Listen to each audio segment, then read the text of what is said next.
कलेजमा हुँदा Narayan वाग्लेको Palpasa cafe लाइब्रेरीबाट hard copy लिएर पढेको थिएँ। कथा राम्रो लाग्यो, तर समयसँगै बिर्सिसकेको थिएँ। फेरि पढौँ न त भनेर अनलाइनमा खोजेँ। अनलाइनमा त नेपाली र इङ्ग्लिस दुवै भर्जन रहेछ। अनलाइन स्क्रिप्टमा पढ्न थालेँ, तर हरेक पेजपछि 10 सेकेन्ड्सको एड स्किप गर्दै पढ्न त धेरै नै पेसेन्स चाहिने रहेछ। त्यसपछि बुझेँ किताब भनेको हार्ड कपीमै पढ्न मजा। पाना पल्टाउँदा आउने फिल नै छुट्टै। पल्पसा क्याफे नेपालको 10 वर्षे जनयुद्धको कथा हो। यो कथाले त्यो समयमा मानिसहरूले भोगेका बिछोड, डर र पीडालाई देखाउँछ।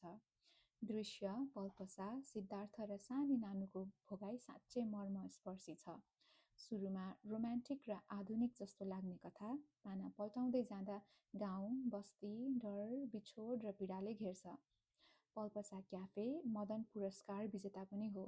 गुडरिड्समा यस किताबलाई 5मा 3.93 रेटिङ दिइएको छ। यो किताब पढ्दा कथा मात्रै पढिँदैन, त्यो समयको नेपाली जीवन महसुस हुन्छ। सायद त्यसैले पल्पसा क्याफे मनमा बसिरहन्छ। तपाईँले पढ्नुभयो त? कस्तो लाग्यो?